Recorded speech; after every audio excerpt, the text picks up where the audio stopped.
After my baby was born premature, I messaged the group, "We're in the NICU. Please pray." My aunt replied with vacation photos from Hawaii. Nobody visited. A month later, still in the hospital cafeteria, I opened my phone to 84 missed calls and my brother's message. Answer: "This is bad." I did. I remember the exact moment the NICU nurse told me I could touch my daughter for the first time. It had been 5 days since she was born. 5 days of alarms, tubes, and watching her tiny chest rise and fall behind a layer of glass. 2 pounds, 4 ounces, skin so translucent I could see her veins. I wasn't prepared for that. No one ever is. You think you'll give birth and hold your baby right away, cry, take pictures, text the family. Instead, I sat in silence next to machines I didn't understand, trying to keep my breathing quiet so I wouldn't disturb anything. And I was alone. Not metaphorically, physically alone. No one had shown up, not a single person. It didn't hit me all at once. At first, I thought they were just waiting for the right time. Maybe they were giving me space. Maybe they were on their way. But I had sent the message. I typed it clearly. "We're in the NICU. Please pray." Simple, honest, desperate in a quiet way. I stared at the screen after I hit send, expecting it to light up with love. One person replied, "Aunt Brenda." 3 pictures from Hawaii, her feet in the sand, a pina colada in her hand, a shot of the sunset captioned, "Best view ever." That was it. No words about the baby, no questions, no concern, just vacation photos and hashtags. I didn't say anything. I wanted to scream. I wanted to throw the phone, but I couldn't.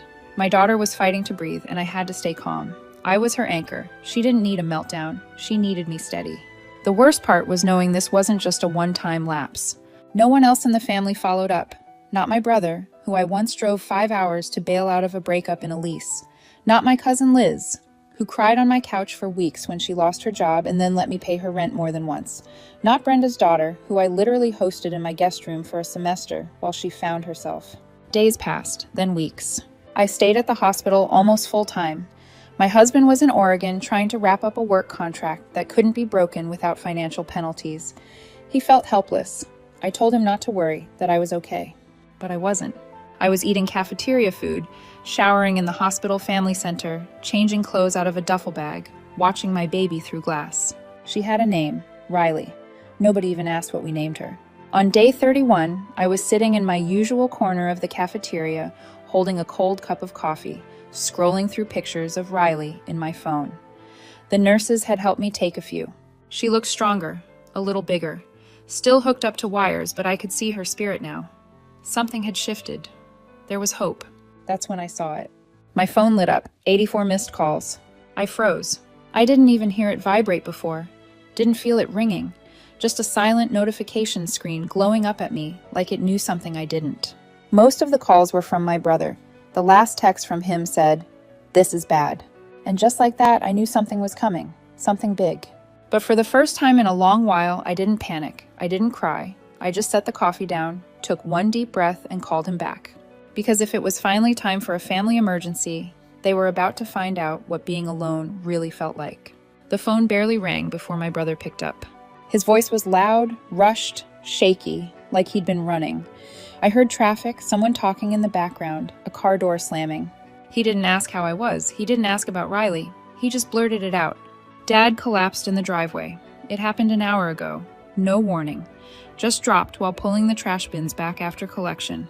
The neighbor saw it, called 911, tried CPR.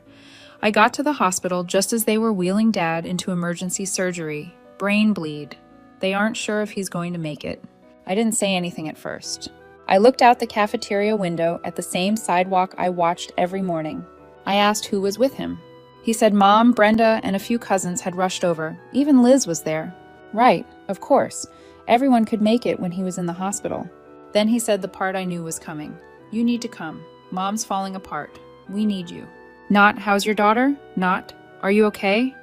Just, "We need you." I reminded him I had been in this hospital for 31 days, that my baby weighed 2 pounds when she was born, that I was here alone, eating from vending machines and sleeping in a folding chair, while they all went on with their lives like nothing had happened. I asked if he even remembered the message I sent to the family group chat. He didn't answer that. Said things had been busy, said Brenda had just gotten back from Hawaii, Said they thought I didn't want visitors, didn't want to be overwhelmed. I almost laughed, as if silence wasn't more overwhelming than anything. I didn't yell, I didn't argue, I just said I wasn't leaving Riley. Not now, not for this. I wished Dad the best, and I meant it.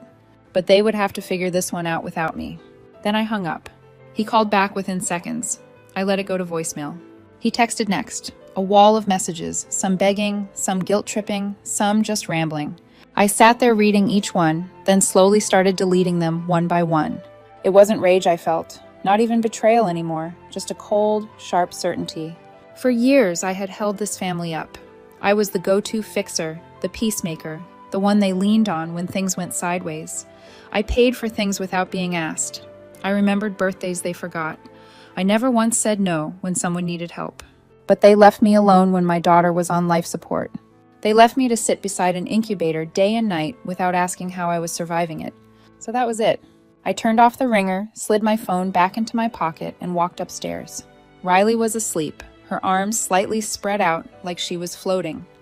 Her heart rate was steady. She was breathing without the CPAP for the first time. The nurse told me we'd probably be trying bottle feeds soon. I stood there looking down at her and felt it settle inside me. I didn't owe anyone anything anymore. They could beg, call, cry. It wouldn't matter. Whatever storm was coming for them next, they'd have to face it without me, because I wasn't their safety net anymore. I was my daughter's mother, and I was done saving people who wouldn't even show up when it mattered. The next 2 days felt like being underwater, still, muted, heavy. My phone didn't ring, no one texted. Not about Dad, not about anything. After that flood of missed calls and messages, it was like someone flipped a switch and cut the wires. It was almost impressive how fast they could disappear again when they didn't get what they wanted. I didn't reach out either, not to ask if Dad made it through surgery, not to check if Mom was okay. I sat in the NICU, just like I had for a month, watching Riley sleep in her little nest of blankets and wires, watching monitors blink and hum. And I waited. I gave them a chance to show me they meant it, to ask about her, about me. Nobody did. Instead, Riley gained 4 ounces. That's what mattered. We were finally weaning her off the oxygen. She opened her eyes longer, wrapped her whole hand around my pinky. Every time I saw her fight, I felt stronger. Then, 2.5 days later, Brenda showed up. I heard about it from one of the nurses. She didn't call ahead, didn't text, just walked in with sunglasses still on, holding a small shopping bag like she was dropping off a housewarming gift. She didn't ask to see Riley. She didn't ask where I was. Just left some overpriced cookies with the nurse, mine, and left. That was her big gesture. Later that day, my brother texted again. So, you're just cutting everyone off now after everything we've done for you? I stared at the message for a long time. I thought about the hours I spent helping him rewrite his resume when he lost his job, the loan I gave him when his car broke down, the tuition payments, the grocery deliveries when his wife was sick. And never once did I throw it back at him. Never made him feel small for needing help. I texted back, "You left me alone when my daughter was fighting to live. I'm just doing what you taught me." Then I blocked him. And something inside me clicked into place. That night, after Riley fell asleep, I logged into the tuition account I had set up for my nephew, canceled the automatic payments, cleared the linked card. I didn't warn anyone. I didn't leave a note. Let the invoices roll in. Let the school call him. I opened another app and stopped the monthly rent assistance I had been sending Liz since March. She never asked me directly, just hinted about her struggles. And I stepped in. Not anymore. The next morning, Liz messaged me, "Hey, did the payment not go through? Just checking. Rent's due soon." I didn't answer.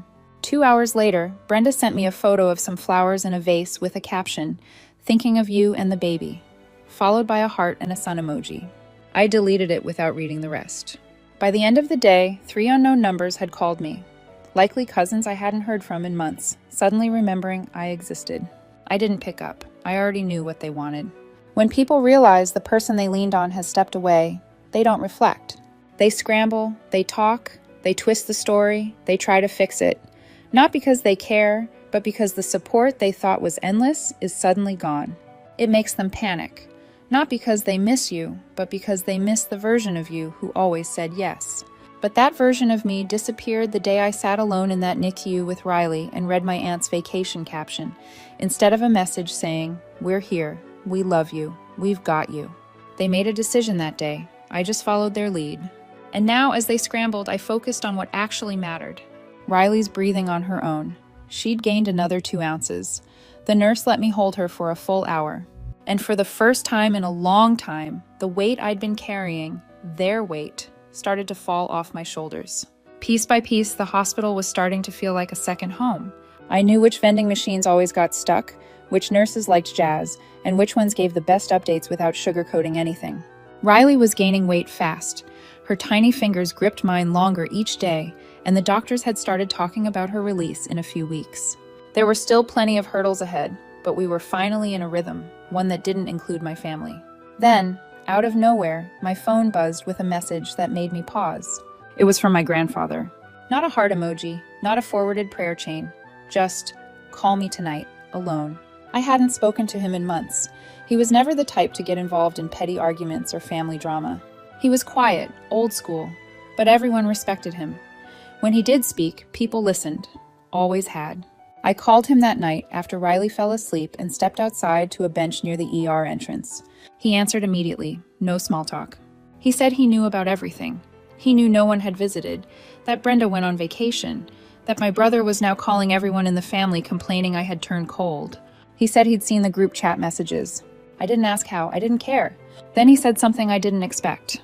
He was rewriting his will. He didn't even try to soften it, just told me plainly that he was sick of the way everyone had been behaving, circling around him, pretending to care, angling for inheritance, giving nothing back. He said he'd been watching it for years, but this, what they did to me and Riley, this was the line. He told me he'd already met with his attorney. He was leaving the house, the Vermont property, the investments, everything to Riley. Not to me, to her. Because she, he said, was the only innocent one left in the family, the only one who deserved a clean start. I sat there silent, blinking at the streetlight above the bench. I told him I didn't expect anything. I wasn't doing any of this for money. He said he knew that. That's why it was going to her. And then, like he was reading my thoughts, he said, "They think you need them. But you were the only one keeping this family together. The moment you stopped carrying them, everything started to collapse." We didn't say much after that, just a quiet goodbye. The next morning, I woke up to chaos in the group chat.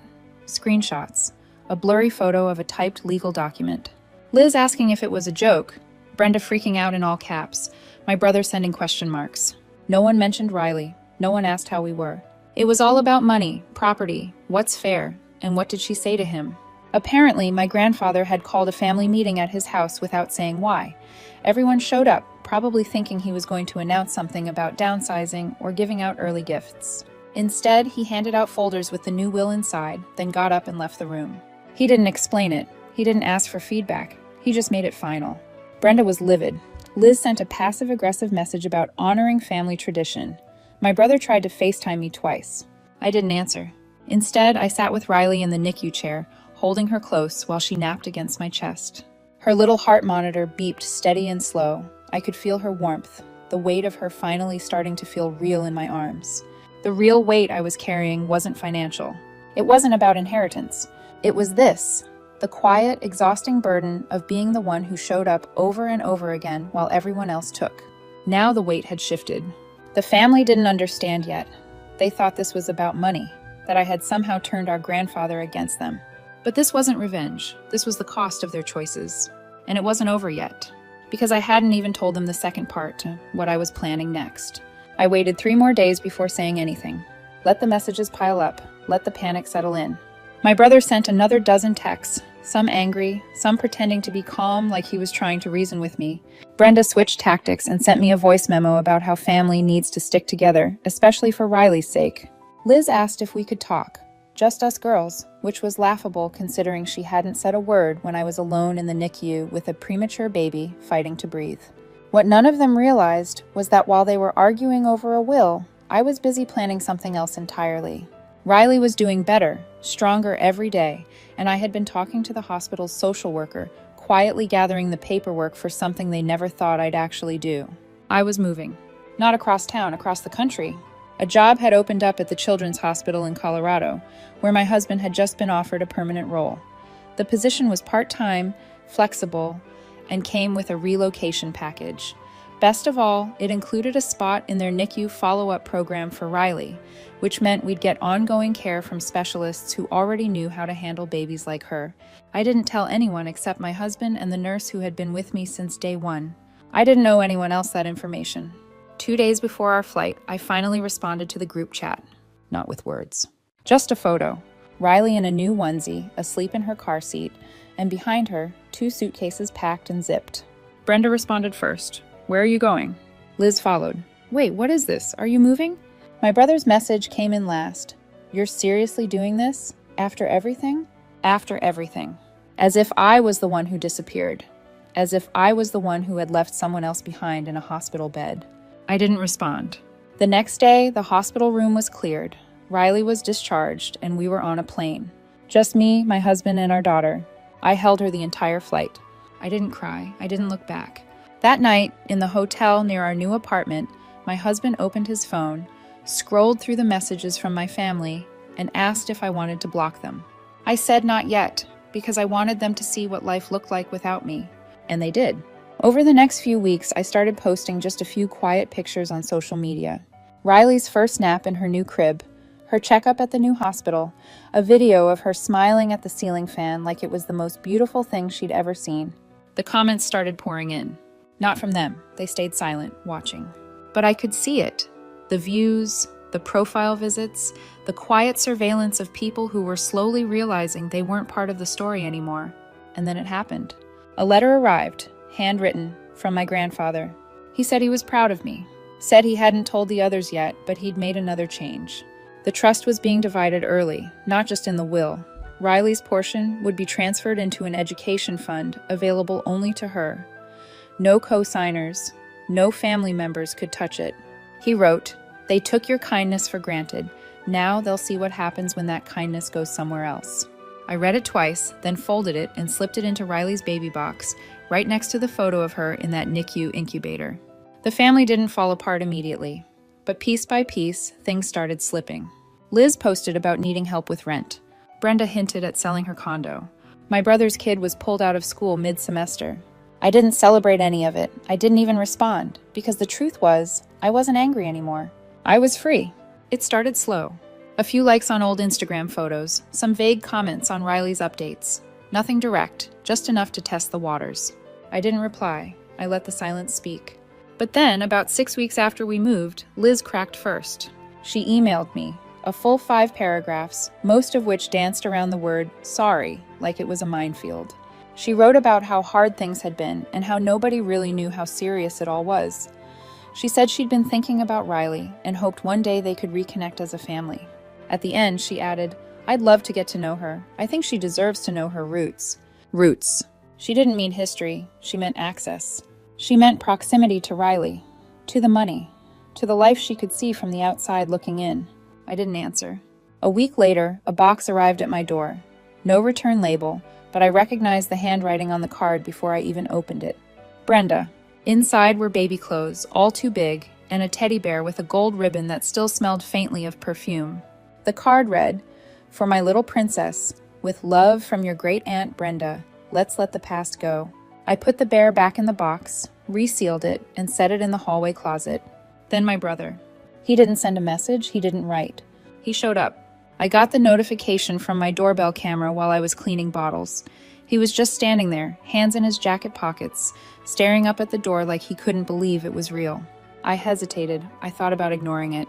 But something in me wanted to see what he'd say face to face. I opened the door.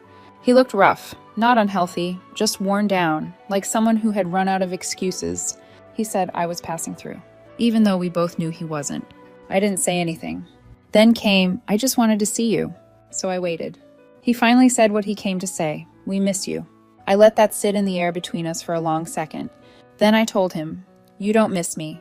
You miss the version of me that paid your bills, picked up the pieces, and kept everything from falling apart." He didn't deny it, just looked down. Then he said, "Mom's been asking about you. She's confused. She thinks this is all a misunderstanding." I asked if she was confused when Riley was in the NICU and nobody showed up. He didn't answer that either. He looked at me like he wanted to say something else, maybe beg, maybe lash out, but he didn't. He nodded once and turned around. I closed the door and locked it behind him. That night, I sat in the nursery while Riley slept on my chest, feeling the soft rhythm of her breath. The glow of her nightlight filled the room, and I felt something I hadn't in months. Peace. They could try every angle: guilt, nostalgia, fake warmth. It didn't matter, because I'd finally figured it out. Love isn't proven in emergencies. It's proven in the quiet days after, when there's no drama left to solve and no audience to impress. It's in who shows up and who disappears. My family showed me who they were when they didn't show up at all. So I stopped waiting. I started building a new circle. Quiet friends who brought soup without asking. A neighbor who helped carry groceries up the stairs. A co-worker of my husband's wife who dropped off preemie clothes that actually fit. These people had no obligation, no hidden expectations. And somehow, they showed more love than the ones I shared blood with. Months passed. Riley kept growing. Her cheeks got round. Her laugh came easily. The doctor said she was thriving. And she was. One morning, I woke up to a voicemail from my grandfather. He said, "They still don't get it, but that's not your burden anymore." He sounded tired but content, like he had made his decision and he was at peace with it. That same week, my husband and I took Riley to a mountain cabin for the weekend. We left our phones in a drawer. I watched the sun rise over snow-covered peaks with my daughter bundled against my chest, and I realized something. They will always want back in. They will always test the boundary. But I will always remember the silence in that NICU room. The one filled not by strangers, but by the absence of people who should have been there. And I will never forget what that taught me. Not every family deserves a second chance. Some just deserve a closed door. My brother tried again 2 weeks later, this time through a long email.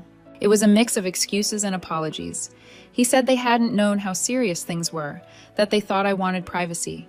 He even wrote that they prayed for Riley every night. But prayers and silence don't hold your hand in a hospital cafeteria. Prayers don't feed you when you're surviving on vending machine crackers. Prayers don't look you in the eye and say, "I'm here." I didn't reply. Brenda, though, she wasn't giving up so easily. She sent another package, this time children's books, the kind with glossy pages and pop-up castles. The note inside read, "For Riley, because every princess deserves a fairy tale ending." I almost laughed. Fairy tales don't start with abandonment. I tucked the books away in a drawer Riley wouldn't open until she was old enough to understand. If she wanted to read them one day, she could, but they would never rewrite the story of where they came from. Then Liz called, a number I didn't recognize at first, but her voice was unmistakable, soft, rehearsed, like she'd practiced in the mirror.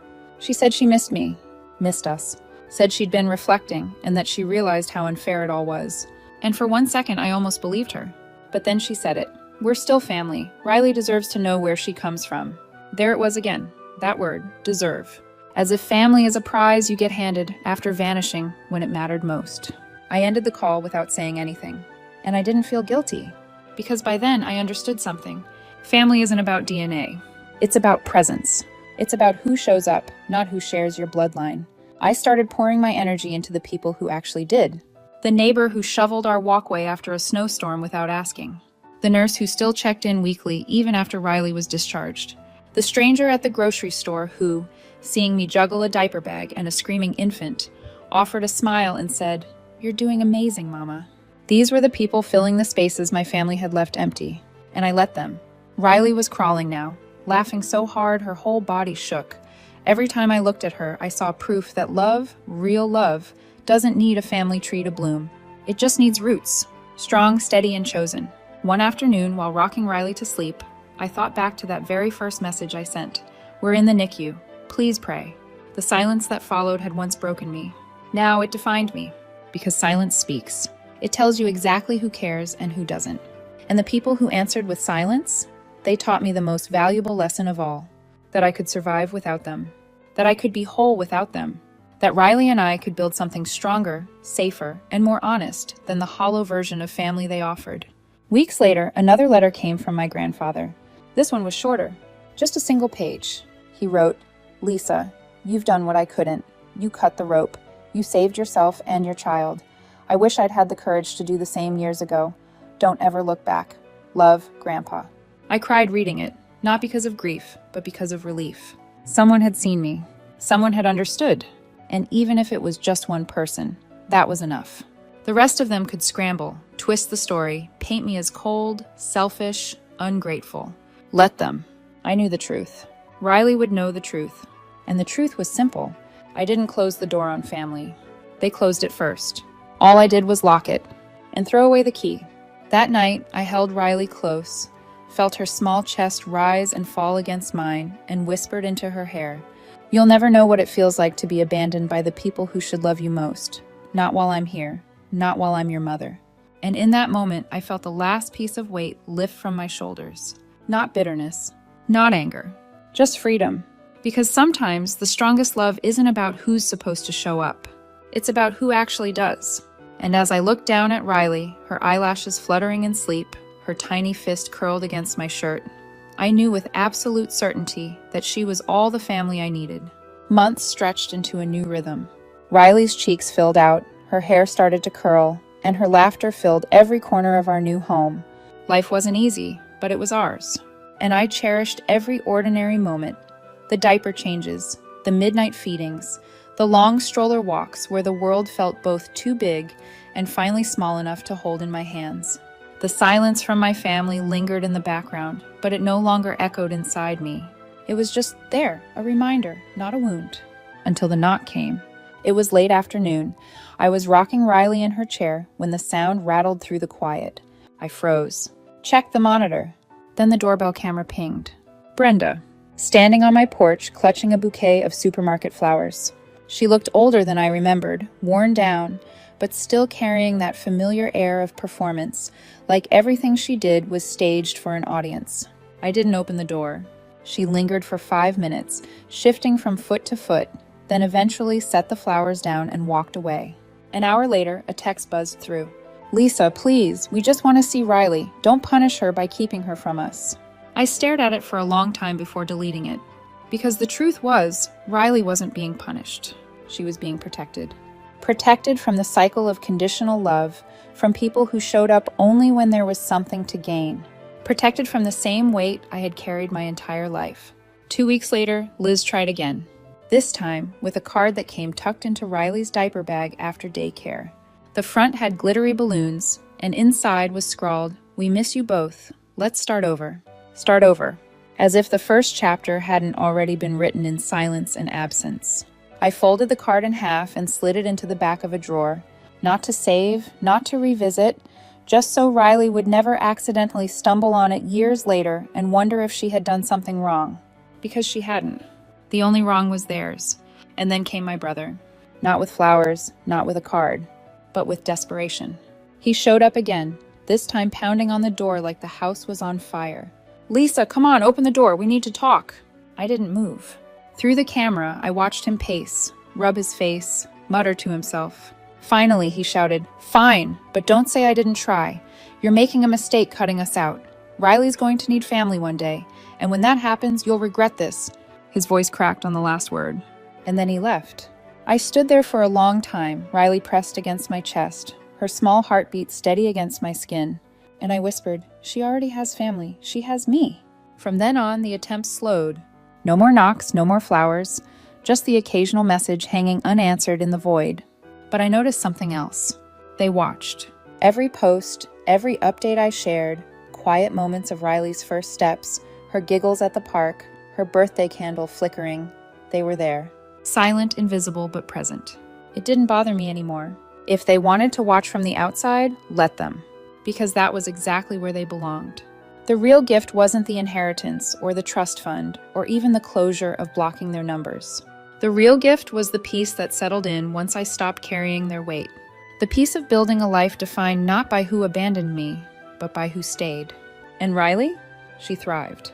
She grew into her strength, into her joy, into a little girl whose first word was "Mama," whispered in the quiet of a morning when the sun was just breaking through the blinds. I cried then. Not because of sadness, not because of loss, but because after everything, after the silence and the absence and the doors closed in my face, I was still here. We were still here. And we were whole. Months later, I got one final letter from my grandfather. His handwriting was shaky now, uneven. He wrote, "They still don't understand.